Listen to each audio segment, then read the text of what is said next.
महाराष्ट्राचा अभिमान महाराष्ट्र दिनमा. स्वराज्य रक्षणार्थ प्राणाची आहुती देणारे जे नरवीर होते, अगदी पन्हाळ्याला तो शिवाकाशीदांचं झालं, म्हणजे शिवभक्ती काय आहे, किंवा बाजीप्रभूंची बांदल सैन्य होते, जाधव होते, ही सगळी मंडळी महाराजांच्या बरोबर होतीत ना. त्यांनी काय केलं, ते महाराष्ट्राचा शौर्यशाली इतिहास असा घडलेला नाही.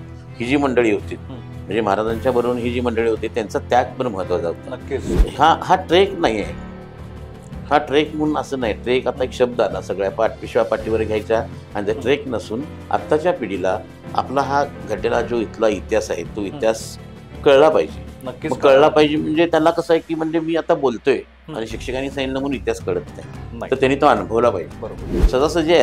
आता कुठंतरी माणसाला आलं, ते एक ठराविक फी भरली तर तुम्हाला पन्हाळा पावनखिंड करता येते. तर ती मला जसं पंढरीची वारी आहे, तशी स्वराज्याची शिवरायांची वारी, सह्याद्रीची वारी म्हणायला लागली. हा, मला ती वारी आहे ना, तर ते वारकरी आहेत, हे धारकरी आहेत. पन्हाळा पावनखिंड एकदा केले, दुसऱ्या वर्षी केलं का नाही, तर तो सॅक घेतच जाऊ, त्याला गड किल्ल्यांचा नाद लागतोय. म्हणजे सह्याद्रीची जडणघडण आपण सह्याद्रीमध्ये केली ना, तर आपल्याला महाराजांना स्वराज्य निर्मितीसाठी सगळ्यात जास्त मदत सह्याद्रीने केली. आज सह्याद्री इतकं आहे, आज आपण नशिबान समजायला पाहिजे की आपल्या जवळ इतक्या ह्या गोष्टी आहेत की नाही. आपल्याला कुठं ते स्वित्झर्लंड वगैरे जायची काही गरज नाही. तुम्ही त्या नजरिया ठेवून जर तुम्ही इथं आज पावनखिंडी त्या आंब्याला जावा, कुठेही गगनबावड्याला येता येत का नाही, तर ते आपल्याकडे निसर्ग सगळा आहे. निसर्गानं आपल्या जिल्ह्यावर मुक्त हस्ते उधळून गेलेले आहे. महाराष्ट्राचा अभिमान महाराष्ट्र दिनमा. नमस्कार, महाराष्ट्र दिनमानमध्ये आपलं सगळ्यांचं स्वागत. मी शुभम राज तुमच्यासोबत. आज आपण अजून एक वेगळ्या विषयावरती पॉडकास्ट करतोय, आणि या पॉडकास्टसाठी आज मी ज्या गेस्टना बोलवलं ते गेस्ट पण खूपच विशेष अतिथी आहेत असं म्हणायला लागेल. हा विषय दुसरा कुठला नाही आहे, तर कोल्हापूरमध्ये कसं होतं की साधारण मे-जून महिना आला की कोल्हापूरकरांना एका अत्यंत लोकप्रिय मोहिमेची, म्हणजे लोकप्रिय ट्रेकची ओढ लागते. कोल्हापूरमधले बरेच ग्रुप्स आहेत, ते ह्या मोहिमेसाठी, म्हणजे हा ऍक्च्युली एक ट्रेक आहे, या ट्रेकसाठी अतोनात तयारी करताना दिसतात. हा ट्रेक म्हणजे महाराष्ट्राची सगळ्यात लोकप्रिय मोहीम, ज्या मोहिमेला म्हणलं जातं ती म्हणजे पन्हाळा पावनखिंड ही मोहीम. आणि या पन्हाळा पावनखिंड मोहिमेबद्दल आज आपण या पॉडकास्टमध्ये खूप खूप चर्चा करणार आहोत, खूप खूप माहिती घेणार आहोत. सो आज या ट्रेक संदर्भात, या मोहिमेसंदर्भात, ओव्हरऑल पावनखिंडी संदर्भात आणि या इतिहासासंदर्भात चर्चा करायला मी इन्व्हाइट केलंय हिल रायडर्स ऍडव्हेंचर फाउंडेशनचे अध्यक्ष प्रमोद पाटील सर यांना. सो आज महाराष्ट्र दिनमानच्या स्टुडिओमध्ये सर मी तुमचं हार्दिक स्वागत. नमस्कार, जय शिवराय. मी प्रमोद पाटील, कोल्हापूरमध्ये हिल रायडर्स ॲडव्हेंचर फाउंडेशन नावाची जी संस्था आहे, त्या संस्थेचा संस्थापक अध्यक्ष म्हणून मी काम पाहतोय. संस्थेला आज ह्या वर्षी 38 वर्ष पूर्ण होतात, आणि संस्थेचं मुख्य उद्दिष्ट, ध्येय एकच आहे की साहसा पाया आणि ऐतिहासिक वास्तूंचे जतन. आणि त्यानुसारच, ह्या ध्येयानुसारच आजपर्यंत संस्थेनं आम्ही वाटचाल केलेली आहे. कार्यभार सगळं चालू आहे. माझ्या संस्थेत माझे जवळजवळ 200-250 माझे सहकारी आहेत, मुलं मुली आहेत, वरिष्ठ लोक आहेत. ते आम्ही सगळं मिळून हा ऐतिहासिक असेल किंवा त्या वास्तू असतील किंवा इतिहासाशी असे म्हणजे संबंधित ज्या गोष्टी आहेत, स्वराज्य रक्षणार्थ प्राणाची आहुती देणारे जे नरवीर होते, अगदी पन्हाळ्याला तो शिवाकाशीदांचं झालं, म्हणजे शिवभक्ती काय आहे, किंवा बाजीप्रभूंची बांदल सैन्य होते, जाधव होते, ही सगळी मंडळी महाराजांच्या बरोबर होतीत ना. त्यांनी काय केलं, ते महाराष्ट्राचा शौर्यशाली इतिहास असा घडलेला नाही. ही जी मंडळी होती, म्हणजे महाराजांच्या बरोबर ही जी मंडळी होती, त्यांचा त्याग पण महत्त्वाचा होता. नक्कीच. हा ट्रेक नाही आहे, हा ट्रेक म्हणून असं नाही. ट्रेक आता एक शब्द आला, सगळ्या पिशव्या पाठीवर घ्यायचा, आणि ते ट्रेक नसून आत्ताच्या पिढीला आपला हा घडलेला जो इथला इतिहास आहे, तो इतिहास कळला पाहिजे. नक्कीच कळला पाहिजे. म्हणजे त्याला कसं आहे की, म्हणजे मी आता बोलतोय आणि शिक्षकांनी सांगितलं म्हणून इतिहास कळत नाही, तर त्यांनी तो अनुभवला पाहिजे. बरोबर. सहजासहजी आहे.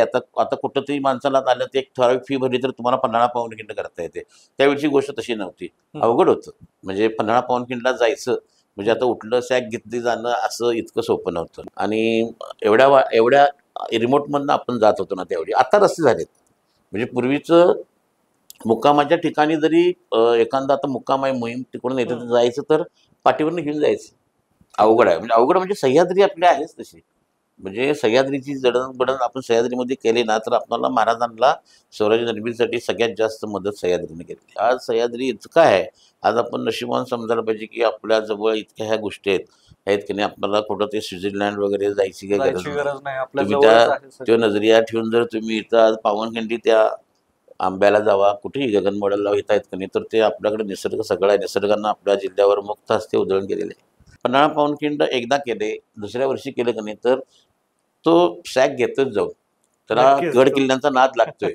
मग ते मी तेच म्हणतोय, मी सगळ्यांना काय म्हणतोय की ही नर्सरी आहे. बरोबर.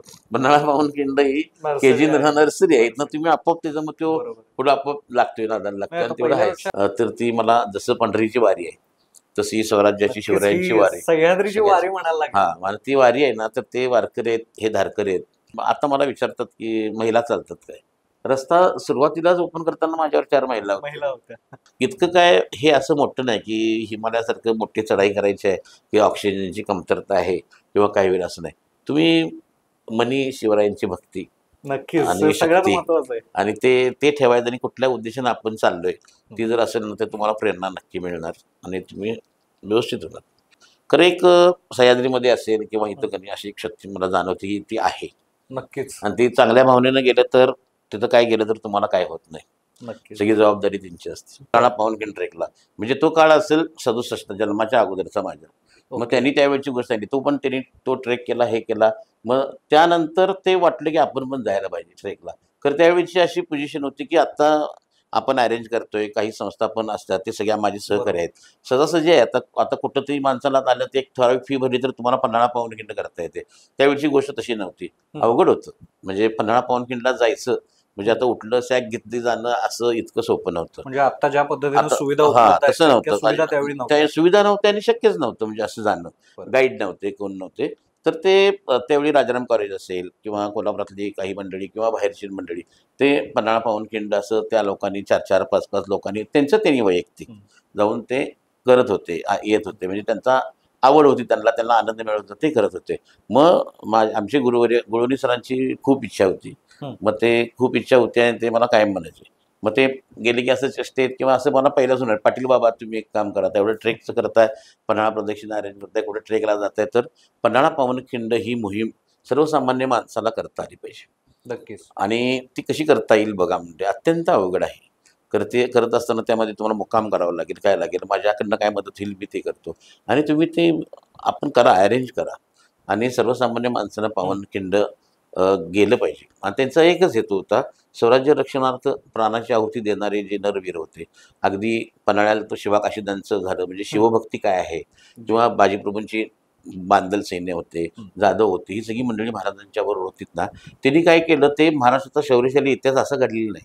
ही जी मंडळी होती म्हणजे महाराजांच्या बरोबर ही जी मंडळी होती, त्यांचा त्याग पण महत्वाचा होता. नक्कीच. आणि सर मला कायम सांगायचे की हा ट्रेक नाही आहे, हा ट्रेक म्हणून असं नाही. ट्रेक आता एक शब्द आला, सगळ्या पिशव्या पाठीवर घ्यायच्या, आणि ते ट्रेक नसून आत्ताच्या पिढीला आपला हा घडलेला जो इथला इतिहास आहे, तो इतिहास कळला पाहिजे. नक्कीच मग कळला पाहिजे म्हणजे त्याला कसं आहे की म्हणजे मी आता बोलतोय आणि शिक्षकांनी सांगितलं म्हणून इतिहास कळत नाही, तर त्यांनी तो अनुभवला पाहिजे. बरोबर.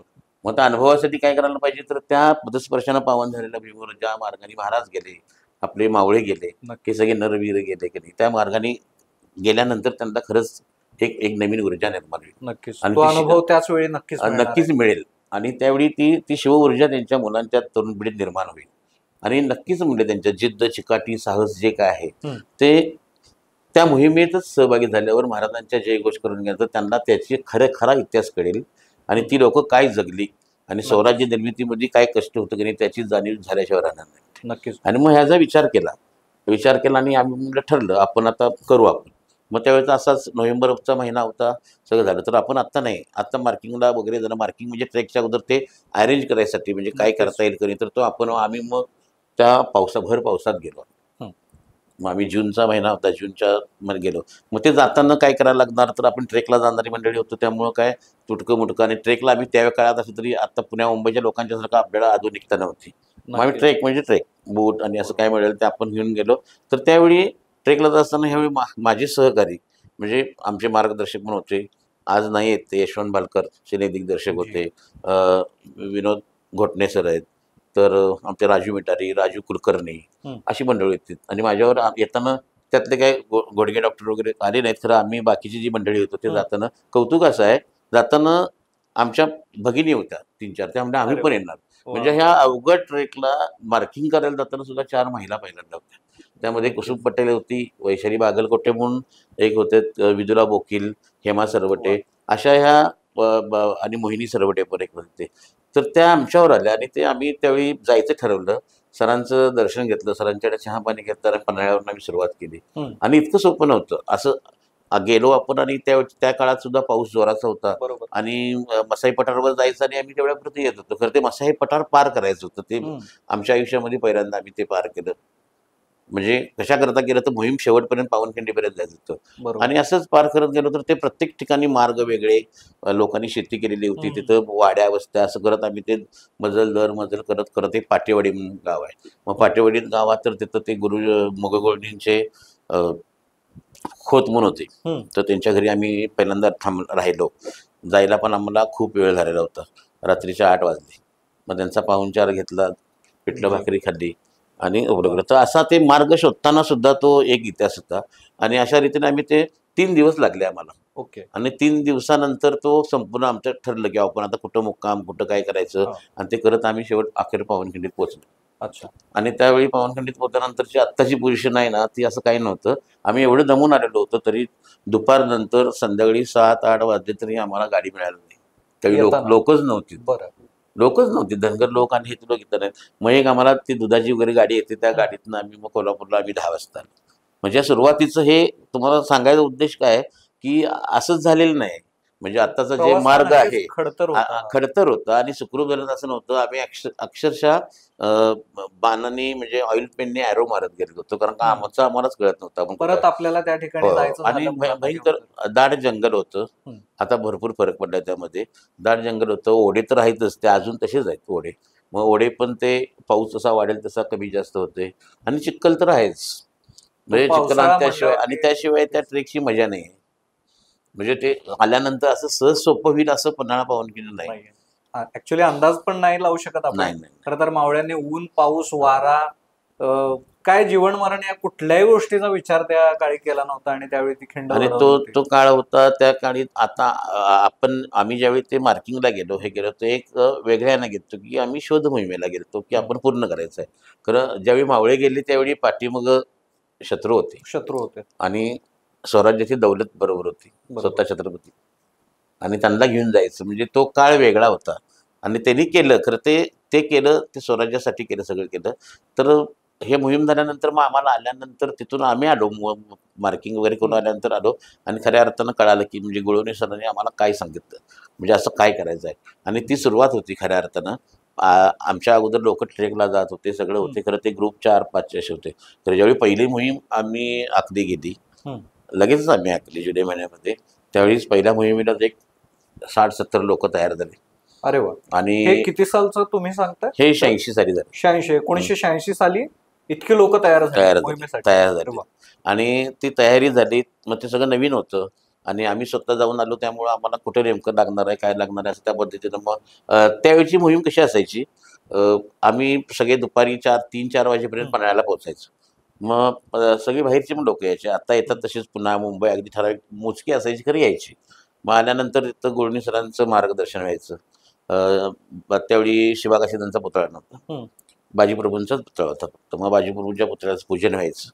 पूजन झालं की तिथून आम्ही पालखी एक सांकेतिक म्हणजे पालखी होती की जसं शिवाकाशीत पालखीतून गेले, मग तसं आम्ही ते खाली समाधी होती, मग तिथून पालखी सोहळा व्हायचा. मग आम्ही पालखी काढायचं पन्हाळ्यावरून पालखी काढायची, शिवाकाशीदांच्या समाधीजवळ जायचं. मग तिथं ते पूजा वगैरे करायची आणि मग परत वरती यायचं. मग नगरपालिका हे जे सुरुवात केलं ना, त्याचं कुतूहल होतं पन्हाळ्याच्या लोकांना पण.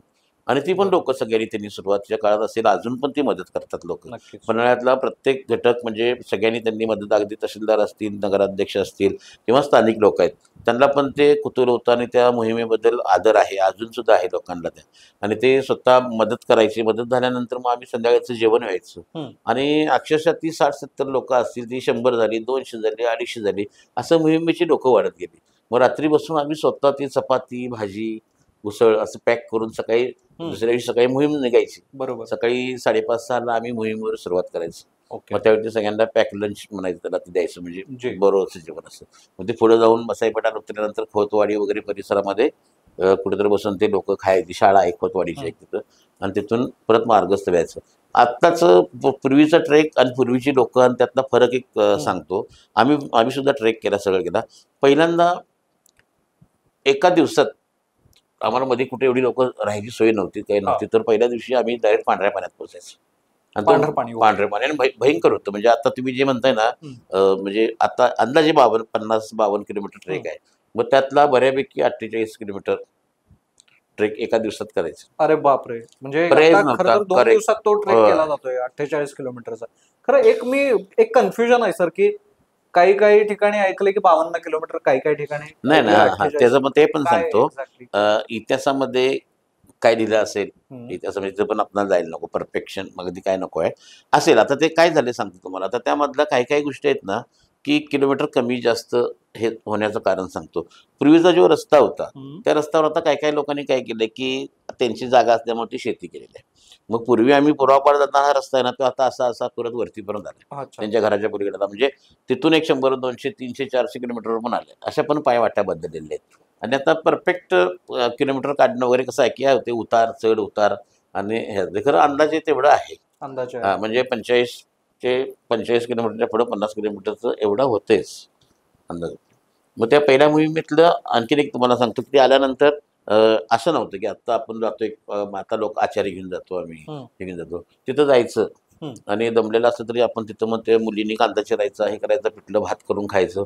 म्हणजे ती मजा वेगळी होती. नक्कीच नक्की मजा वेगळी आणि होती. मला असं वाटतं ह्या ठिकाणी त्यावेळी त्या ठिकाणचे गावकरी वगैरे सुद्धा आपल्याला मदत आवर्जून करायची. तिथं ते- मदत करायला येत ते असतील. ते कसं होतं, ते त्यांची त्यावेळी मदत होती ना, ते त्यावेळी शारीरिक मदत होती. म्हणजे आम्हाला येऊन काय तर पाणी देणं, हे देण्यात हे होते. कारण का त्या लोकांच्या घरीच काय आपल्याला हवं ना, तर एखादी जिरं पाहिजे, कुठे एखादी मिरची पाहिजे, त्या लोक नव्हतं. अगदी दुर्गम भाग होता. अच्छा. म्हणजे त्या लोकांना अक्षरशः थांबायचे, ते औषध असेल तर आम्ही द्यायचं, हे द्यायचं का नाही. त्यांना दुर्गम भाग आणि अत्यंत गरीब लोक, बऱ्यापैकी धनगर समाज आहे. आणि एवढ्या रिमोटमधनं आपण जात होतो ना त्यावेळी. आता रस्ते झालेत. म्हणजे पूर्वीचं मुक्कामाच्या ठिकाणी जरी एखादा आता मुक्काम आहे, मोहीम तिकडून येतं जायचं तर पाठीवरनं घेऊन जायचं. म्हणजे ते असं मोठी भांडी वगैरे आहेत ती तर काही विषयच नव्हता. म्हणजे जशी 100, 200, 300 अशी माणसं वाढत गेली. आता आमच्या तर मोहिमेला आम्ही वर्षातून 3 मोहिमा आमच्या असतात. आणि त्याचं कारण असं होतं की मोहिमा वाढवायचं कारण ते होतं की आमची संस्था आणि आम्ही करतोय असं नाही, तर कसं जो पूर्वापार आपण करत आलोय, लोकांचा विश्वास आहे. आणि ती लोक आमच्याकडे येतात का नाही, नाराज का करायचं लोकांना. मग आता पहिले मोहीम फुल झाली तर अक्षरशः आम्ही 8-8, 900 लोक पण घेऊन गेलो एका मोहिमेला. आता 3 मोहिमा, तर ते आता 86 पासून आपण करतोय ना. आता तुम्ही या, तुम्हाला मी आमंत्रित करतोय, सगळेच या. नक्कीच. तर ह्या आत्ताच्या मोहिमा आहेत, ही 19-20ला एक आहे आणि 26-27ला आहे. 26-27ची मोहीम 73वी मोहीम होती. ही 19-20 ची मोहीम फुल झालेली आहे पूर्ण. आता 19-20ची बऱ्यापैकी फुल झालेली आहे. त्यात ऑनलाईन वगैरे बुकिंग होते आणि 26-27चं पण बुकिंग चालू आहे. जर तुम्हाला सुद्धा कोल्हापूरमधून पन्हाळा पावनखिंड या ट्रेकसाठी जायचं आहे तर तुम्ही सरांना कॉन्टॅक्ट करू शकता. 19-20ला पहिली मोहीम आहे आणि दुसरी मोहीम 26-27ला या जुलै महिन्यामध्ये दुसरी मोहीम आहे. तर ज्याला कोणाला या थरारक ट्रेकचा अनुभव घ्यायचा आहे, इतिहास काय होता ते बघायचं, त्याने नक्की एकदा सरांना कॉन्टॅक्ट करा, सरांशी बोला आणि या ट्रेकमध्ये सहभागी व्हा. मी पण येणार आहे, तुम्ही पण या. नाही, आलं पाहिजे. माझं तर ही ट्रेक अरेंज केल्यानंतर माझा प्रत्येक मराठी माणूस म्हणत नाही, महाराष्ट्रीयन माणूस पण म्हणत नाही, प्रत्येक भारतीयांना एकदा तरी हा ट्रेक केला पाहिजे. कारण का आता मी हिमालयातले ट्रेक केलेले आहेत, हिमालयन एक्सपिडिशन केलेले आहेत, सगळं केलं. खरं ते माझ्यावरचे मित्र वगैरे आले ना की आता कैलास मानसरोवर यात्री संघ म्हणून कोल्हापूरमध्ये आहेत, ते पण सन्मती मिरजे असतील, सूर्यकांत, हे पण एकदा कैलासला जाऊन आले आणि ह्या ट्रेकला आले. मग ट्रेक आल्यानंतर त्यांनी पावनखिंडीत आल्यानंतर मला सांगितलं कैलासपेक्षा अवघड आहे. छान.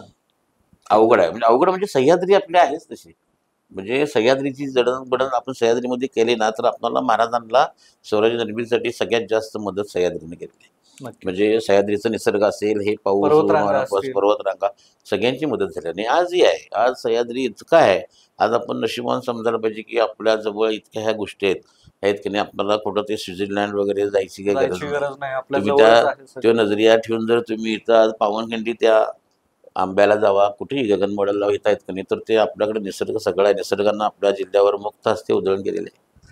आणि त्याच्याबरोबर शिवरायांचा इतिहास, प्रत्येक घाटात जावा, गावात जावा, इतिहास हा घडलेला आहे. इतिहासाशिवाय महाराष्ट्र नाही, नक्कीच. कानाकोपऱ्यात धरला आणि मग ते प्रत्येकाच्या अंगी पण आहेच मुलांच्या. तर ते आज जी मुलं येतात ट्रेकला, म्हणजे ट्रेक त्यांनी केलेलंच नाही, खरं 100% मला असं जाणवतं की बा पन्हाळा पावनखिंड एकदा केले, दुसऱ्या वर्षी केलं का नाही तर तो सॅक घेतोच जाऊन, त्याला नक्कीच. गड किल्ल्यांचा नाद लागतोय. मग ते मी तेच म्हणतोय, मी सगळ्यांना काय म्हणतोय की ही नर्सरी आहे. बरोबर. पन्हाळा पावनखिंड ही Nursery KG आहे. नर्सरी आहे. इथनं तुम्ही आपोआप त्याचं मग तो बरोबर. पुढे आपोआप लागतोय, नादाला लागतोय नाही, आणि आता तेवढं आहेच. पहिल्यापेक्षा आता लहान मुलांची संख्या ऍक्च्युली पालक त्यांच्या लहान मुलांना घेऊन येतात हो. आणि मुलांपेक्षा पुरुषांपेक्षा युवतींची आणि स्त्रियांची संख्या सुद्धा जास्त वाढताना आपल्याला 100% दिसते वाढलेलं याच्यामध्ये. आहे. आणि मग याचं कसं आहे, एक तुम्हाला सांगतो की मोहिमेत की नाही, मला असं कोण म्हणलेलं नाही की आता उदाहरण देतो की तर तुम्ही आलाय पहिल्या मोहिमेला, म्हणजे 38 वर्षापासून जी मुलं आलेली आहेत, म्हणजे त्यावेळी जी लोक आलेली होती ते त्यांच्या मुलांना पटवले, त्यांनी त्यांच्या मुलांना पटले. आज अशी तिसरी पिढी माझ्यावर आहे. अरे वा. काय म्हणजे त्या मागचं म्हणजे माणसांच्यात आवड आहे, इतिहासाबद्दलचं प्रेम आहे ना, ह्यातनं जाणवते. कुणी मजा करायला येत नाही. बरोबर. आणि आहे आता आलं माझं असं म्हणणं नाही की येतात आता IT ची लोक आणि हे ते लोक आता आत्ताच्या मोहिमांच्या मध्ये काय झालं की आज डिजिटल किंवा हे आलेलं आहे सगळं मोबाईल आणि हे ते आपण बघतोय ना, त्यामुळे ॲड जातात, हे जातात. काही IT चे आहेत त्यांना काहीच माहीत नसते, काही नाही करत, ते 2 दिवस जावे, चला पावसात जावे असं जाते. 100% येऊन देत, आपला इतिहास त्यांना पण कळून दे. खरं जे आता अरेंज करणारी लोक आहेत काय, की त्यांची पण जबाबदारी आहे की त्यांना पहिला इतिहास सांगा, नक्कीच. म्हणजे तुम्ही कुठं आलाय, कोणत्या भूमीत तुम्ही आलाय आणि काय आलाय. तर तसं केलं तर ती एक चांगली मजा येऊन देते, एन्जॉय करून देते. त्याबद्दल नाही, खरं ती ज्या मार्गावर आहे, ज्या मार्गावर आपण जात असताना त्याची जी किंमत म्हणजे काय म्हणतात ते आपण जे भावनेनं आपण त्याच्याकडे बघतोय, ते बरोबर. पवित्रता आहे ती 100% राखली गेली जपली पाहिजे पाहिजे. नक्कीच. आणि तेच केलं पाहिजे. आणि दुसरी गोष्ट अशी आहे की ह्या मार्गावरचा निसर्ग विविधतेनं नटलेला आहे. म्हणजे ह्यामध्ये तुम्हाला अगदी पहिल्यांदा सुरुवातीलाच पठार लागते. ते पठार अगदी जगाच्या पाठीवर अशी पठार कमी आहेत, ते आपण अगदी आहे तसं, म्हणजे तिथे गेल्यानंतरचं ते पठाराचे तुम्ही स्वतः गेल्याशिवाय तिथले येणारं अक्षरशः धुकं, विहंगम दृश्य आहे. व्यंग दृष्टी, ते ढग आहेत अगदीच, ते वरून जे पाऊस पडायला सुरुवात झाला तर वरून एवढ्या खोलवर पाणी पडते, ते रिटर्न परत वरती येते. बरोबर. मग ते तर अवर्णनीय आहे. म्हणजे तुम्ही नक्कीच. माणसं तुम्ही हलू शकत नाही तिथनं ते बघून. म्हणजे निसर्गाची किमया आहे. काही गेलं की ओढे, गावं तर अशी आहेत ना, टुमदार गाव आहेत. म्हणजे आपण एखादं स्वप्नातलं गाव म्हणावं ना, तशी गाव आहेत. आणि त्या गावात आता पावसाळ्याच्या दिवसामध्ये गेला तर दूरवरून बघितलं तुम्हाला तर त्या गावातून वरनं धूर आलेलं असते, प्रत्येकाच्या घरी चुली पेटलेले असतात. बरोबर. आणि ती गावं, तिथली जनावरं असतील, तिथली लहान मुलं आहेत किंवा तिथली जी लोक आहेत ती चांगली लोक. म्हणजे आता कसं आहे, ती एक तर गरीब असं म्हणण्यापेक्षा कसं आहे, त्यांचं जीवनमानच कसं आहे आणि सगळं आहे. खरं त्यांच्यातलं प्रेम कमी झालेलं नाही. नाही. म्हणजे आपण आज करतोय ना, तर त्यांची पण भावना चांगली आहे. मोहिमेला जातात तर ते महाराजांचेच मावळे आहेत मावळे आहेत. अशा भावनेनं ज्यावेळी आपल्याला बघत असतात ना, तर जाणाऱ्या प्रत्येक माणसाची जबाबदारी आहे ते आपलाच माणूस म्हणून, म्हणजे त्याची नक्कीच. चेष्टा न करता, त्याला त्रास न देता, त्याचा आपल्याला कसा उपयोग करून आपण त्यांच्या कसं उपयोगी पडेल असं केलं तर अगदी चांगलं करतात लोक. नक्कीच. तसं नाही, चुकून एखादीच घटना घडते. रात्री अपरात्री आपल्यातला एखादा कोणता माणूस अलीकडच्या वाडीमध्ये कुठं मिस झाला, राहिला, मागं राहिला, पाय दुखते, काय होते असं झालं, तर ती लोक स्वतः रात्रीचं कंदील घेतील, बॅटरी घेतील, काठी घेऊन तुम्हाला पुढच्या 2 गावातून तुमच्यापर्यंत माणसाला सोडतील. नक्कीच पोहोचवतील. अगदी चालायची परिस्थिती मनस्थिती नसेल तर त्या माणसाला ते घरी झोपवतील, त्याला खायला प्यायला घालतील, सकाळी आणून पोच करतील. म्हणजे ही माणुसकी माणूस. आणि हे म्हणजे जे शिवरायांनी नुसतं स्वराज्य निर्मिती केलं नाही, त्यांचं जे स्वप्न होतं ते अशा पद्धतीने पण बघायला मिळतं. नक्कीच. ते प्रत्येकाच्या अंगी आहे. नक्कीच. कारण काय आहे, ह्या सगळ्या म्हणजे आता जे तुम्ही हा प्रसंग सांगितला की कशा पद्धतीनं तिथं चुकलेला किंवा सगळ्याच ओव्हरऑल गोष्टींसाठी तिथला जो धनगर समाज आहे किंवा तिथले ग्रामीण लोक आहेत ते मदत करतात. ह्याचं कारण 2 शब्दात जर सांगायचं झालं तर ही तेच रक्त आहे आणि ही तीच माती आहे, असं म्हणायला काही अगदी यामध्ये बरोबर हरकत नाही. अगदी बरोबर आहे. आणि चांगलं आहे आता त्या लोकांचं ते. आता ते म्हणजे माझा अनुभव सांगतोय की आता माझ्यावर जी मंडळी होती सगळी होती, सुरुवातीला गेल्या आम्ही जी 5-10 माणसं होतो, त्यानंतर असं वाढत गेलो. आज त्यातून इतिहास अभ्यासक पण निर्माण झालेत, काही पुस्तकं बनलेत लोकांनी, काही मोठे ट्रेकर निर्माण झालेले आहेत. म्हणजे अगदी कोल्हापूरचं आपलं उदाहरण द्यायचं झालं तर इंद्रजित सावंत पण माझ्यावर होते. अगदी वयाच्या म्हणजे 10वी इंद्रजित सावंत असतील, भगवान चिले आहेत, सुखदेवगिरी असतील, म्हणजे आज करतात आज अमर आडके आहेत, डॉक्टर, ही मंडळी सगळी आता जे करतात, अरेंज करतात, हे करतात, आनंद वाटतो. म्हणजे आपलीच मंडळी आहेत त्यातून माझ्याबरोबर राहायला पाहिजे असं काय नव्हतं. आणि आमचं काय हे पण नाही मानतं की वाढलं पाहिजे. आणि त्याच त्यांचे ग्रुप केलेले आहेत. आज आमच्याकडे येतात, त्यांच्याकडे 100-150 असं करत करत ही व्याप्ती वाढलेली आहे. आणि खऱ्या अर्थानं ही आज बघितलं तुम्ही 12-13 तारखेला बघा, 19 तारखेला ज्यावेळी पाहाल ना आपण, तर तिथं मला आनंद वाटतो की जे आपण सुरुवात केलं आणि सांघिकरित्या केल्यानंतर त्याचं आज असं झाले ना, तर ती मला जसं पंढरीची वारी आहे तशी स्वराज्याची शिवरायांची वारी, सह्याद्रीची वारी म्हणायला लागेल. हा मला ती वारी आहे ना, तर ते वारकरी आहेत, हे धारकरी आहेत. आणि त्या येतात ना, आनंद वाटतोय. आलंच पाहिजे लोकांना. फरक काय नाही आहे, तेच रक्त आणि तेच तेच आहे. आणि मग तो आनंद आहे ना, तर ते येतात. आता त्या आज त्यामध्ये पूर्वी कसं होतं की आता मला विचारतात की महिला चालतात काय. रस्ता सुरुवातीलाच ओपन करताना माझ्यावर 4 महिला होत्या काय. आणि आता येतात महिला, येतात मोठ्या प्रमाणात आहेत, मुलं मुली येतात सगळे. आता काही काही गोष्टी अशा पण होतात की, आणि ते सगळं सांभाळून घेते सह्याद्री, की काही काही लोकांना यायचं असते, सगळं असते, जर सराव नसते. मग ते कसं तर पाय दुखतोय, हे दुखते करत करत मग येतात. तर माझी एक विनंती आहे, तुम्ही आता कुठं जायचं ठरलंय ट्रेकला, कमीत कमी 8-10 दिवस 15 दिवस तर तुमच्या हातात असतात. ठरते तुमचं मनाने ठरलं आपण पन्हाळा पावनखिंड ठरलं, तर तुम्ही थोडं चाला, सराव करा. तुम्ही थोडं पहिल्यांदा सराव करा, तुम्हाला तिथं काय अडचण येणार नाही. आणि मेन उद्देश होता जो मुलांच्या मध्ये आणि युवकांच्या मध्ये त्याचं जिद्द चिकाटी ह्याची निर्माण व्हावी की नाही, हे आता दिसते. कारण का येतात लोक, त्यांचा उत्साह एवढा असतोय. जसं आपण वारीत वगैरे बघतोय ना, ती वयस्कर लोक आहेत ते पंढरपूरजवळ गेले म्हणजे 15-15 दिवस चालून आल्यानंतर सुद्धा त्यांची फुगडी घालणं असेल असं अगदी तसाच जोश असते. अगदी पावनखिंडीच्या पर्यंत आली तर मुलांचं त्या घोषणा देणं, हातात भगवा ध्वज घेऊन फिरवणं, आणि त्यांचा उत्साह म्हणजे जरा सुद्धा कमी झालेला नसतो. पाय थकले असतील चालत, पण त्यांचं मन ताजं असते. मनाने ते एवढं असतात ना की मला कौतुक वाटतंय. कारण का मी एकमेव माणूस असेल, मी 39 वर्षात एकदाही जुलै महिन्यातली पावनखिंड चुकवलेली नाही. असं काय काही होऊन दे, माझ्या घरात चांगल्या वाईट गोष्टी घडून देत, काय असून देत, कारण मी कधी चुकलो नाही. आणि मी जातोच प्रत्येक वर्षी 2-2, 3-3 वेळा मी जाऊन येतो. खरं तर छत्रपती शिवाजी महाराज की जय आणि छत्रपती संभाजी महाराज की जय म्हणल्यावरती म्हणजे ह्या घोषणा दिल्यावरचीच ऊर्जा जी असते ती काय वेगळी सांगायची गरज नाही. आणि ही तर अख्खी पन्हाळा पावनखिंड मोहीम आहे, ती अनुभवायला या गोष्टीतून मिळणार असो. त्या वेळचं वातावरण म्हणजे खरोखर अंदाज लावू वाटायला लागलाय. खरं तर अंदाज लावण्यापेक्षा डायरेक्ट तिकडं यायला मिळालं तर बरंच होईल, अशी सध्या मी असा विचार करतोय. पण आणखीन एक गोष्ट मी सध्या सोशल मीडियावरती बघतोय की ट्रेकला जाणारी, म्हणजे विशेषतः पन्हाळा पावनखिंड ट्रेकला जाणारी जी लोक आहेत, ट्रेकर्स आहेत, तर ते त्या वाड्यांवर वस्त्यांमध्ये असणारी जे लहान मुलं आहेत त्यांना बऱ्याच वस्तू देऊ करतात, चॉकलेट देतात किंवा काहीतरी साहित्य वाटप करतात. म्हणजे काय एक्झॅक्टली काय हा विषय आहे? ते काय झालं की मुलांना तिथं पूर्वापासून म्हणजे चॉकलेट्स बिस्किट्स असं आल्यानंतर आपण कुतूहलानं देत होते. लोक आलेले ट्रेकला गेले की लोक त्यांच्या चॉकलेट्स असतील काय असतील तर ते द्यायचे. खरं आता ते काय झाले, त्याला एक वेगळं स्वरूप प्राप्त झाले. तुम्ही जसं बघितलं तसं मी सुद्धा बघितलं. मी म्हणजे परवा जिल्हाधिकारी कार्यालयात असताना सुद्धा आपले संपत खिलारे साहेब आहेत उपजिल्हाधिकारी, त्यांनी मला आवर्जून सांगितलं की ते जरा बंद करा, चांगलं दिसत नाही. कारण का त्याचे फोटोज आणि व्हिडिओज टाकून ते सगळीकडे व्हायरल होतात. आणि ते अक्षरशः म्हणजे आपण ते काय आपल्याकडं हे मागत नाहीत, म्हणजे ते शब्द आता वापरायला नको असं नाही. तर त्यासाठी आपण एक चांगलं काय करू शकतो, ते गावामध्ये तुम्ही द्यायला पाहिजे, मदत ही केलीच पाहिजे. सगळे वेगळ्या रूपानं करायला पाहिजे की त्याच गावातल्या लोकांना भेटून त्यांना काय पेन्सिल्स, पेन, खोड रबर किंवा खायला काय लागेल ते घरी बोलवून कुठं हे घ्या आणि बाळवून तिथं उभारू नका. आज त्या मुलांनी उभारणं बरोबर आहे, येणाऱ्या माणसाचं स्वागत करून देत, शिवाजी महाराज की जय म्हणून देत, ते उत्साह वेगळा आहे. कारण हे असं इथं उभारणं त्याचा मेसेज बाहेर वाईट जातोय. मग अशा कुठल्या वेगळ्या गोष्टी होत्या की त्या आपल्या ग्रुपच्या माध्यमातून या लोकांसाठी आपण?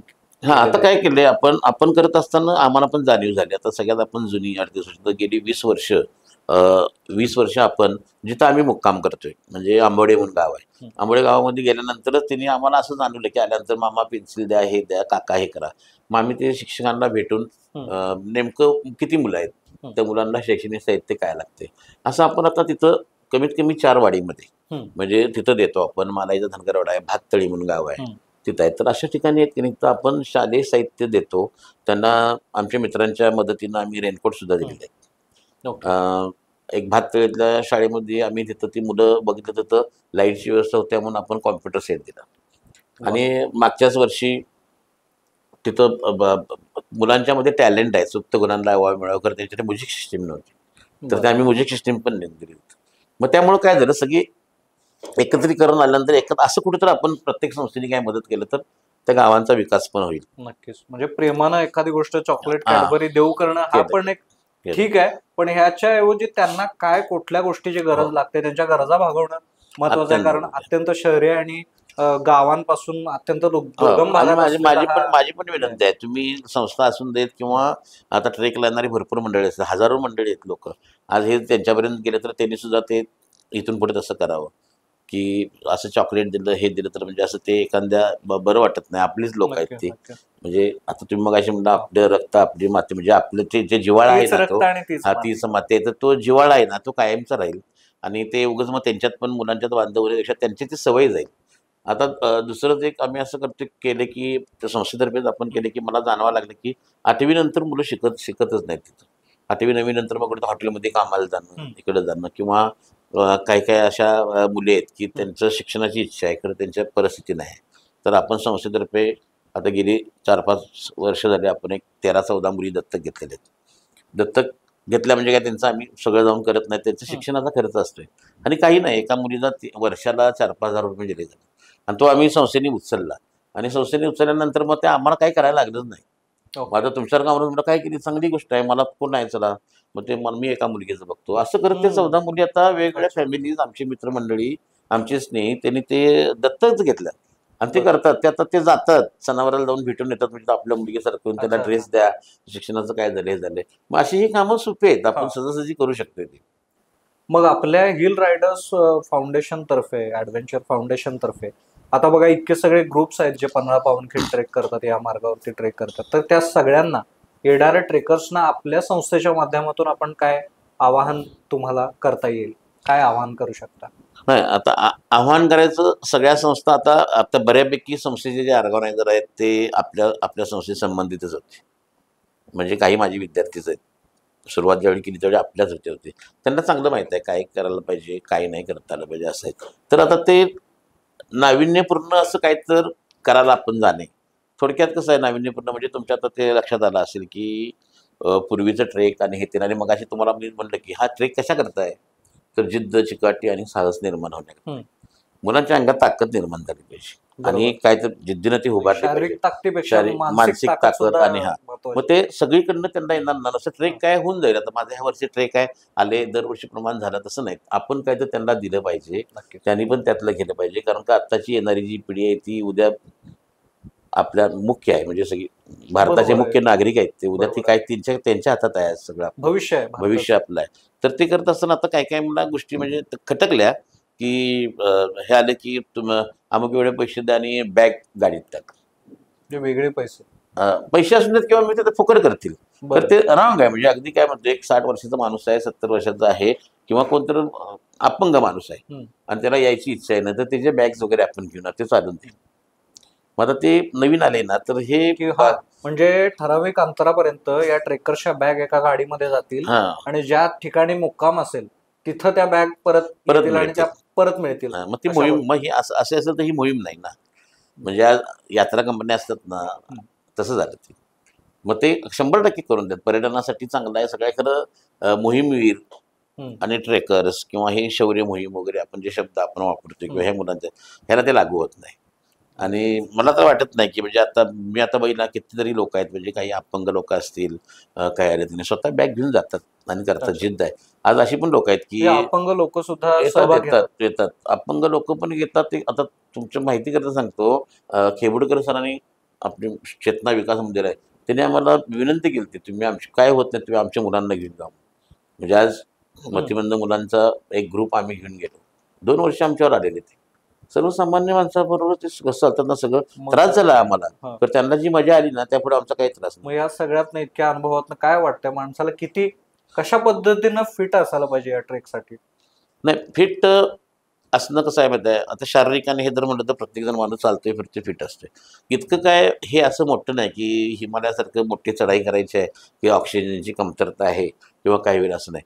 तुम्ही मनी शिवरायांची भक्ती नक्कीच आणि सगळ्यात शक्ती महत्वाचं आहे, आणि ते ठेवायचं, आणि कुठल्या उद्देशाने आपण चाललोय ती जर असेल ना तर तुम्हाला प्रेरणा नक्की मिळणार आणि तुम्ही व्यवस्थित होणार. खरं तर आज बोलता येत नाही अशी आमचे सहकारी आहेत, सागर बगाडे सर, राष्ट्रपती पुरस्कार परवाच मिळाला ते असे. त्यांनी मला म्हणजे सर अशी मुलं येणार आहेत म्हणजे मोकोबती. त्या लोकांना तर कळतच नाही, म्हणजे घेऊन जायला म्हणजे अशी 25-30 लोक, त्यांना ऍक्च्युली कळत नाही. हाक मारली तर म्हणजे काय ओरडून काय सांगणार, तिथं ओढा आहे इकडे जाऊन नका. तर त्यांनी अप्रतिम 2 ते 3 वर्ष आले. आज त्यातली काही मंडळी आमच्याकडे लीडर म्हणून आहेत. अरे वा, काय म्हणजे आपण ते सगळे घटक आपलेच आहेत ते. नक्कीच. म्हणजे करायचं झालं तर भरपूर चांगलं करत होते. कारण आपण त्या आत्ताच्या गोष्टीला की हे जे आहेत की नाही, म्हणजे पाठीवरच्या सॅक बॅगेत नाही तर 100% ना, की एखादी महिला आहे वयस्कर, पुरुष आहेत, महिला चालता येत नाही, कारण तिची इच्छा आहे पाहुणकी द्यायची. आता आपण असं आत्ताच्या तरुणांना युवकांना आदू केल्यासारखं वाटतंय. आणि त्या मोहिमेचं पण त्यासाठी जे शौर्य आहे, म्हणजे बाजीप्रभूंचं असेल, मावळ्यांचं असेल, बांधलसेनेचं असेल, शिवाकाशींचं असेल, हे जे शौर्य आहे म्हणजे स्वराज्य रक्षणार्थ प्राणाची आहुती दिली. बरोबर. म्हणजे ते कशाकरता केली, म्हणजे तिने कशाची तमा न बाळगता स्वराज्य निर्मितीसाठी केली, म्हणजे तुमच्या आमच्यासाठीच केलेलं आहे. आज आपण त्यांनी केलेलं आहे म्हणून तर आपण आज स्वराज्यात आहे, स्वराज्यातच आहे आपण आज त्यासाठी. तर कमीत कमी ते असं करून आत्ताची जी येणारी आहेत मंडळी आहेत केली तर मुलांनी, आणि त्यात ह्याच ट्रेकला आपण असं केलं तर आपली मुलं उद्या जर कुठे मोठ्या ट्रेकला निघाली काय नाही गेलं तर त्यांना ते हे होईल की त्यांना ते ह्याची सवय आहे ना लागलं तर त्यांना तिथं ते मन लागणार नाही किंवा कमकुवत होतील. म्हणजे बॅग्स ठेवायच्या हे ठेवायचे असे होईल. म्हणजे साधा आहे, आपल्या इथला आहे, काय झालं की नाही थोडं सामान कमी करायचं. आणि ओझं म्हणजे किती असणार आहे, आपले 2 दिवसाचे कपडे, 2 कपडे आणि काही पाण्याची बाटली आणि हे असं तर आपण काही तेवढंच असते. कारण का आता सगळ्याच संस्था वाटेत जेवण देतात आणि मग तेवढं वजन आपण घेऊन जाणं पाहिजे. आज आपण ट्रेक करताना कमीत कमी आपलं मी म्हणते आज आपल्याला पाहायला शिवाजी महाराजांचे मावळे नाहीत, आपण फक्त त्यांचं आपण त्यांचं स्मरण करू शकतोय आणि पिक्चरमध्ये बघू शकतोय. तर कमीत कमी आपल्या आज बॉर्डरला जे सोल्जर्स आहेत, सैनिक आहेत, आज त्यांच्याकडे बघून तर आपण ठरवूया, थोडी प्रेरणा घेऊया. खरं तर 40 म्हणजे 38 वर्ष झालीत आपल्याला हा ट्रेक सुरू करून, 4थं दशक म्हणायला लागेल. म्हणजे या 4 दशकामध्ये कधी कुठला असा थरारक किंवा वेगळा अनुभव, अद्भुत अनुभव आपल्याला आलाय का? आला असेल तर आपण शेअर करा. बरं, अद्भुत आणि हे अद्भुत म्हणण्यापेक्षा अद्भुतच म्हणा. काय रे, इतकी वर्ष करत असताना पहिला आम्ही ज्यावेळी सुरुवात पन्हाळा आणि मग पहिला मुक्काम पांढऱ्या पाण्याला असायचा, त्यावेळी भयंकर, त्यावेळी पण महिला आणि हे सगळं असायच्या. अगदी जवळचं कोल्हापुरातलं उदाहरण तुम्हाला सांगतो. महालक्ष्मीला महालक्ष्मी मंदिरात की नाही पुजारी आहेत वैशाली मुनीश्वर, म्हणजे त्या त्यांचे मिस्टर, मुलं आहेत आता, म्हणजे केदार वगैरे असं ते ऐश्वर्या आता आहेत बघा, त्या ॲक्टिव्ह आहेत, ती पण तशीच आहेत. तर त्या काकू फुल ॲक्टिव्ह असायच्या. मग त्या कायम ट्रेकला यायच्या. जमून दे नाही जमून दे, वजन आपलं स्वतःचं, पाणी प्यायला पण स्वतःचं असायचं त्यांच्या घरातून घेतलेलं. तर त्या आल्यानंतर सुकामेचा धनगरवाडा म्हणून पांढऱ्या पाण्याच्या अलीकडच्या बाजूला, आणि घडलं असं की त्यांच्यावर ज्या महिला होत्या 10-15 होत्या, हे होते सगळे एकत्र येतात ना सरळ येतात असे. मग आम्ही पांढऱ्या पाण्यावर वाट बघतो. त्यावेळी असं नव्हतं, वॉकीटॉकी नव्हती, मोबाईल नव्हते. त्यांच्यावर एक लीडर होता, त्यांना त्रास होतोय आणि ते आमच्यापर्यंत सांगण्यासाठी त्याला पर्याय नव्हता. त्यांना सोडून पण कुठे यायचं काय. तर असं होतं रात्रीचे मग 1 वाजला 1:30 वाजला तर आमच्या लक्षात आलं आता ही माणसं नाहीत मंडळी. तर आम्ही परत स्वतः, मी त्यावेळी ट्रेक वगैरे करत होतो लीडर, त्यामुळे काय अडचण नव्हती. मी आमचे राज जाधव म्हणून माझे मित्र, आम्ही दोघांनी शूज वगैरे घालून आम्ही परत आलो. तर समोर तिथं आजूबाजूला थोडं होती एक चकवा म्हणून प्रकार असतो, म्हणजे ते आता तुम्हाला बोलतो अनुभवलेला म्हणून. ह्याच्या अगोदर महाराष्ट्रात ठिकाणी ठिकाणी मी ऐकलेलं फक्त ते आहे चकवा प्रकार असे, चकवा प्रकार असे. चकवा म्हणजे असं काय भूत प्रेत असे ह्या बाबतीतच काय नसते, तर ते काय तर निसर्गाची किमया आहे, निसर्गाच्या घटनात घडते, त्यातलं काय ते एखादा प्रकार असू शकते. तर ते आम्ही आवाज द्यायचं, आवाज दिला की शिवाजी महाराज की म्हणलं की ते इकडनं आवाज द्यायचा जय, दुसऱ्यांदा दिला की इकडून यायचा असा आवाज, त्यांचाच आवाज, त्याच ओरडायचे सगळे, खरं आवाज असा यायचा. मग आमच्या लक्षात आलं हे आपण काहीतरी चुका लागलोय. आणि त्यावेळी त्या सुकामेच्या धनगरवाड्यामध्ये बरोबर ती लोक अशी अडकलेलीत की नाही, ते शेतीची कामं चालू होती आणि ते त्याची भात पेरणी करताना आपण ते चिखलगट्टा करतात असं, आणि ते नेमकं रस्ता चुकून अंधारात कधी ते चिखलगट्ट्यामध्ये अडकले आणि अक्षरशः एकमेकाला चिकटून असे एकमेकाला सगळ्या महिला वगैरे बसून आमचा तो लीडर असं उभा राहिलेत आणि तसंही उभा होते. आम्ही तिथंच फिरतोय, बॅटरी दिसते, त्या आवाज दिले की आम्हाला फक्त आम्ही चकवा म्हणजे चुकत होतो आम्ही सगळ्या गोष्टी अशा. आणि असं करत तासाभरात आम्हाला ते सापडले. मग ते त्यांना घेऊन आम्ही परत पांढऱ्या पाण्यात आलो. त्यावेळी पहाटेचे 4 वाजले. म्हणजे अशा अनेक गोष्टी घडल्या. खरं कधी आम्हाला म्हणजे माझं तर त्या पन्हाळा पावनखिंडच्या मार्गावर एवढी श्रद्धा आहे आणि मला अजून मावळ्यांचा वास आहे, छत्रपतींच्या पदस्पर्शाने पावन झालेले आहेत. आणि इतके आम्ही गड किल्ले पण मी गेलो, अनेक एक्सपिडिशन केलीत, अनेक आपत्तीच्या ह्याच्यामध्ये पण आम्ही काम केलं, सगळं केलं.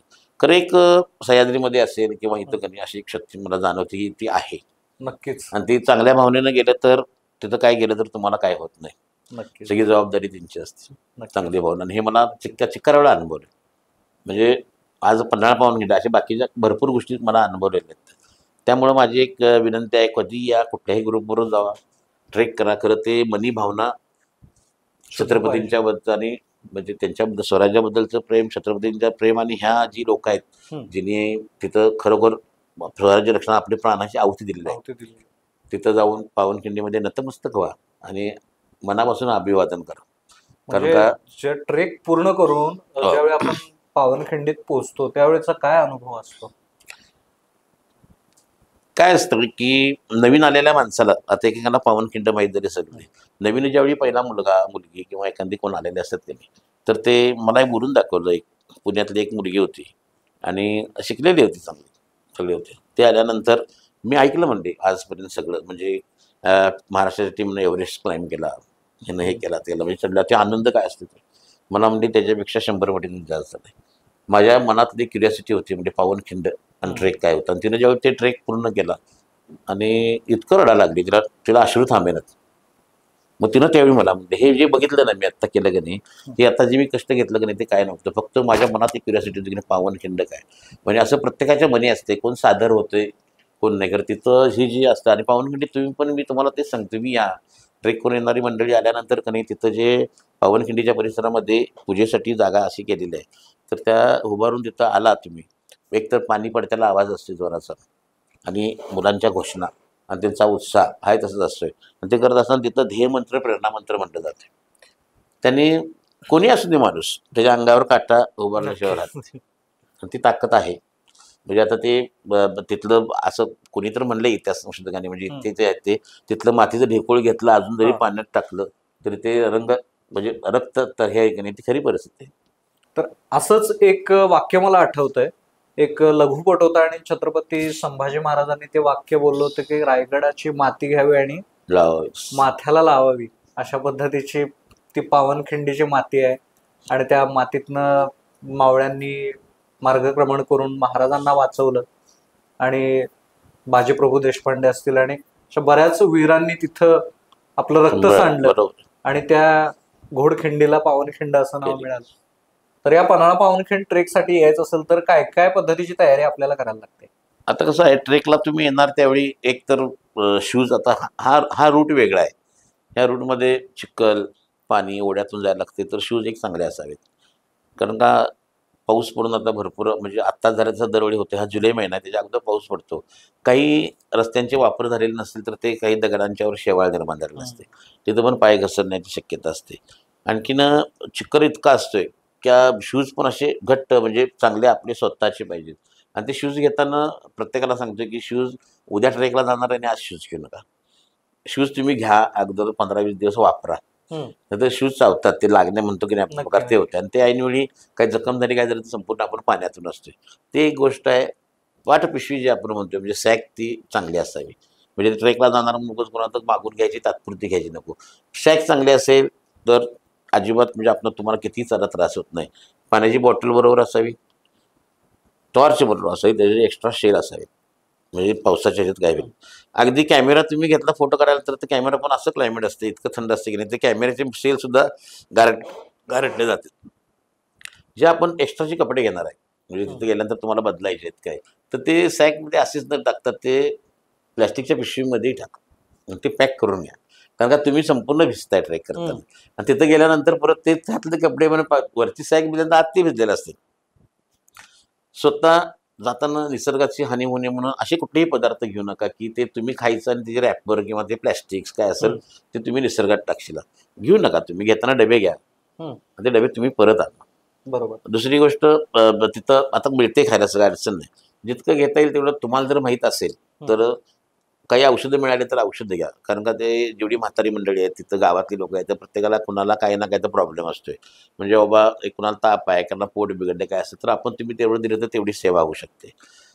तिसरी गोष्ट अशी आहे की प्लेट्स तुमच्या स्वतः घ्या. प्लेट्स जेवणासाठी प्लेट वाटी ग्लास तुमचा स्वतः घ्यावा. आपण म्हणजे वापरत हा. कचरा होऊ शकतो. कचरा म्हणजे 100%. आता काय करतात 100% लोक आहेत ना, आता ते बाहेरगावची तर येणार आहेत ना, आम्ही आणलं नाही की ते पन्हाळ्यावर विकत घ्यायचं, कुठं तर वाटेत विकत घ्यायचं. मग भले ती पत्रावळी असेल किंवा मग प्लॅस्टिकचं काय तर प्लेट्स मिळतात, मग तो कचरा होतो. आणि कचरा जसं आपण जाणार आहेत, आपणाला जसं चांगलं दिसावं वाटतं तसं कायम निसर्ग राहावा, येणाऱ्या प्रत्येक माणसाला ते चांगलं वाटावं, त्याच्यावर निसर्गाचा पण ऱ्हास होता कामा नये, ही पण काळजी त्यात घेतली पाहिजे. आणि तुम्ही जरी तिथं गेला तर सांभाळून काय करायचं, तिथं गेला की गावातल्या मंडळींना तुम्हाला पाहिजे सगळ्या गोष्टी पाहिजेत म्हणून एखाद्याला ती सवय पण लावू नका. तिथं तर लोक काय करतात जाऊन, मग आता ग्रुपबरोबर यायचं आणि मग तेवढे 4 जण आम्ही त्या घरात, तुम्ही जरासं आम्हाला वेगळं कोंबडं बिडं काय करून देतं काय, हे करून देतं काय, 500 देते 1000 देते असं. त्याबद्दल वाईट काही नाही, तुम्ही नंतर जावा, कत्तर करा, मोहिमे झाल्यानंतर तसं करू नका.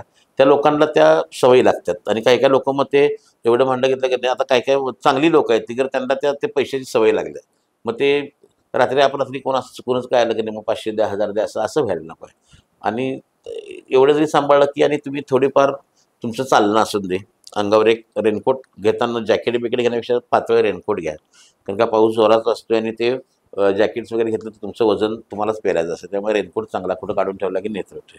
अशा थोड्या थोड्या गोष्टी आहेत, तेवढं केलं तुम्ही ट्रेक व्यवस्थित करू या शकता. सगळ्या परिस्थितीतून तुम्ही कशा पद्धतीने ट्रेकर्सची काळजी घेता? आपण आता ते करत असताना पन्हाळ्यावर ज्यावेळी येतात की नाही, त्यावेळी आम्ही पहिल्यांदा पन्हाळ्यावर सुरुवात करायच्या अगोदरच की नाही आम्ही नाश्ता वगैरे करत नव्हतो. पहिल्यांदा आल्यानंतर सकाळी, मग ते आल्यानंतर चला म्हणायचं, मग आम्ही डोक्यात काय ठेवायचं की बाबा घरात म्हणून नाश्ता करून येते. मग आता असं आलेलं की नाही, अगदी श्रीगोंदा असेल, बाहेरून लोक रात्रभर गाडीत बसून येतील आणि नंतर सकाळी पन्हाळ्यावर आमच्या इथं आले की मग ते काय बोलत नाही, चहा घेऊन शिवजी महाराज आल्या करायचं आणि जायचं. मग आता आम्ही सुरुवात केली की सकाळी त्यांना पोटभर नाश्ता देतोय. नाश्ता दिला की मग सगळं आवरून झालं की प्रार्थना झाली की परत जाताना आम्ही पन्हाळा सोडतानाच आम्ही फुटका नंदी म्हणून आहे तिथं बाजूला, आपण सगळं परत पहिलं चेकपोस्ट असते, आमची लोक परत चेक करतात आयडेंटिटी आहे काय, हे काय करत तिथं आम्हाला आकडा परफेक्ट लागतोय, 600 आहेत 700 आहेत, त्या पद्धतीनं पुढं बोललं जाते. आणि तिथं मग त्यांचं दुपारचं पण नाश्त्याची सोय तिथं केली जाते. वाटेमध्ये ज्यावेळी ते मसाई प्लॉट खाली उतरतात त्यावेळी आम्ही तिथं आरोग्य विभागाची गाडी असते आणि ठेवतोय आम्ही, आम्हाला जिल्हा परिषद करते किंवा आमचे पण डॉक्टर असतात. काय पहिल्याच टप्प्यात मग ते सवय नसते त्यावेळी त्यांना क्रॅम्प येतात, काय तर लागलंय, कोणतं पडलंय, कोणतं हात मोडलंय, काय मोडलंय, मग त्या गोष्टी सगळ्या असतात. मसाई पठार पार करेपर्यंत सगळे लोक पार करतपर्यंत गेले आमच्यातले जे शिलेदार आहेत हिल रायडरचे, ते आम्ही 2 मोटरसायकल्स ठेवलेत. मग त्या पूर्ण करेपर्यंत कुणाला काय प्रॉब्लेम काय करत, तिथनं पास झालेत की मग ती लोक परत येतात. तिथं जे कुणाला मोठा प्रॉब्लेम येईल त्यांना परत आम्ही आणून मग परत खालीकडं ते हे करायचं. तिथून गेले की मग ते आंबोडे म्हणून गाव, करपेवाडी एक गाव आहे आणि आंबोडे गाव आहे. तर करपेवाडी गावाच्या पुढे असं आहे, करपेवाडीमध्ये बऱ्यापैकी आमच्यावर अनेक ग्रुप असतात, त्यांचा मुक्काम असतोय आणि आमचा मुक्काम असतो आंबोडे गावात. तर आम्ही करपेवाडीत आमची 5 लोक अगदी परफेक्ट तिथं उभं राहायचं आणि ते काम पहिलं तिथं उभं राहायचं काम सुरुवात जी केली ते माझे सहकारी होते, आता ते नाही आहेत. म्हणजे आता ते हे गेले मागच्याच वर्षी, जरी सूरज ढोली म्हणून मर्दानी खेळाची वस्ताद होते, मग ते तिथं असायचे, त्यांची टीम ती जबाबदारी घेऊन ते रात्री किती पण वाजता शेवटचा माणूस होते 11-12 वाजता पुढचं जे जंगल आहे निलगिरीचं ते पार करायचे, ते बाहेरचा ग्रुप आहे त्यांना तिकडं पोहोच करायचे. म्हणजे आल्यानंतर आम्ही त्यात कुठं दुजाबा ठेवत नाही, हे माझ्या ग्रुपचं नाही ते माझ्या ग्रुपचं असं नाही. आल्याला माणूस प्रत्येक घटक त्याच कामासाठी आलाय आणि तिथं असू दे काय, तिथं आल्यानंतर आम्ही त्या जेवायला घालणं खायला घालणं सगळ्यांना एकमेकाला मत देणं, तीच भावना ठेवली पाहिजे, एकच ध्येय आहे सगळ्यांचं. मग तिथून आपण गेलो आंबोडे गावामध्ये, पण तिथं काय केलंय, आंबोडे गावात हॉल पण आम्ही आमच्या सहकार्याने म्हणजे पाठपुरावा केल्यानंतर आपला रेखावर सर कलेक्टर माय होते, त्यांनी बजेट दिलं, चांगला हॉल पण बांधून आम्ही घेतलाय. मग हॉलचा आम्ही ते जेवणासाठी वापर करतोय. स्थानिक लोकांच्या घरामध्ये आम्ही सुरुवात केली, त्याचं कारण असं आहे की त्या स्थानिक लोकांना 4 पैसे मिळावेत, राहायला आहेत त्याचे पण आम्ही पैसे देतोय. आणि राहायला असताना पण आम्ही नुसतं लोकांना भात न देता तिथलं लोकल फूड आहे की नाही, तर प्रत्येकाला नाचण्याची भाकरी, 1 खाऊन द्यात 2 खाऊन द्यात, नाचण्याची तांदळाची भाकरी आम्ही त्या माणसांच्याकडे विकत घेतो प्रत्येक गावातल्या घरातल्या. त्यामुळे काय होते, प्रत्येक घरात एक 700-800 रुपयातच पोच जातं. मग तेवढा तिथल्या आमच्या भगिनींना बरं वाटते, म्हणजे ते लाडके बहिणीचं कसं येतं तसं त्यांना तेवढं ते आधार वाटतं. ते केल्यानंतर मग तसंच गोष्टी आपण परत पांढऱ्या पाण्यामध्ये आल्यानंतर त्यांना चहा पण देतोय आणि तिथे डॉक्टर्स वगैरे असतात आणि पांढऱ्या पाण्यापासून सगळा रस्ता आहे. मग ते रस्त्यावर कुठे त्रास होऊ नये म्हणून आहे की नाही, तर त्यांना अगदीच कोण प्रॉब्लेम आला काय तर त्यांना गाडीने आम्ही पवनखिंडीपर्यंत पोहोचतो 3-4 किलोमीटर. कारण का रस्त्यावर चालणं जमत नाही आणि कोण ऐकत नाहीत. म्हणजे अक्षरशः एवढं चालत झालं की नाही, अगदी काय झालं तर तुमचं उदाहरण देतो मगाचाच विषय असा आलं की नाही, चालत बॅग बी एवढी वजन असते की नाही, ते द्या बॅग म्हणते की नाही एवढं आणले आणि एवढं जाणार, अशी पण जिद्दी माणसं आहेत. नक्कीच. आणि ते एवढं आलोय तर ते मी जाणार, मग ते एवढं त्यांची पूर्ण जिद्द अजून वाढावी आपण. म्हणजे मला कुणाबद्दल मगाशी जे म्हणतो की नाही बॅग्स वगैरे घ्यायला नको असं नाही. आपण मूळ आहे, आपण सगळे की नाही, तर आपण ते पद्धत पाडायला नको. आपण कोल्हापुरी आहे बरोबर आणि आहे. आणि महाराजांची मावळे आहे, तर आपण नक्कीच. आपण कमीपणा घ्यायला नाही. आपण त्यांना ते सांगू, त्यांना वजन कमी कर तूच घेऊन चल नक्की. असं आहे. तर असं काळजीपूर्वक ते केलं जाते. पूर्वी मोबाईल नाहीत आणि माणसांचं हे नव्हतं, तर आज आपल्याकडं आमचे चंद्रकांत दादा पाटलांनी आम्हाला जवळजवळ 10 हँडसेट दिलेले आहेत. 10 सेट आहेत, म्हणजे डबल डबल असे 20 मोबाईल. त्यामुळं आमचं कम्युनिकेशन जोरात असते. म्हणजे अगदी सुरुवातीपासून शेवटपर्यंत काय चाललंय, कोण थांबले, कोणाला काय प्रॉब्लेम आला त्याचं असते. पण त्याचा पण आम्हाला उपयोग होतोय. म्हणजे अजून एक त्याचा आम्ही उपयोग पण करतोय. ओके. हां. आणि ते करत ते झालं की परत आम्ही एस टी पण असते. यांना एवढी लोक आली जमलेली असते तर त्यांना आम्ही मलकापूर डेपो आम्हाला सहकार्य करते. तिथं एस टी महामंडळाच्या एस टी आम्ही 8-10 तयार ठेवलेल्या असतात. तुम्ही आला, तुमचं जेवण झालं, तुम्हाला सर्टिफिकेट देऊन त्या गाडीमध्ये बसून ते गाड्या भरतील तशा कोल्हापूरला पोहोचतात. आणि या कामी आम्हाला तिथं भाततळीतली ग्रामस्थ असतील, मधली आंबोडे गावातली ग्रामस्थ आहेत, धनगरवाड्यातली माणसं आहेत, सगळ्यांना आम्ही सामावून घेतलेलं आहे. आणि सगळ्यांना पाणी भरायला असून दे इथं माणसं मिळतात, तर तिथल्याच लोकांना महिलांना मुलींना बोलवून आपण घेऊन त्यांना पण आवड निर्माण आली. तर या जुलै महिन्यामध्ये साधारण आता येत्या काही दिवसांमध्ये 2 मोहिमा आहेत. एक म्हणजे 18-19 आणि दुसरी म्हणजे 26 आणि 27 या तारखेला या पन्हाळा पावनखिंडच्या मोहिमा आहेत. ज्यांना कोणाला या मोहिमेमध्ये सहभाग घ्यायचा आहे त्यांनी हिल रायडर्स ॲडव्हेंचर फाउंडेशनला कॉन्टॅक्ट करू शकता, सरांशी संपर्क साधू शकता. तर पुन्हा भेटूयात आणखी एका अशाच आगळ्या वेगळ्या विषयाबद्दल. तोपर्यंत नमस्कार.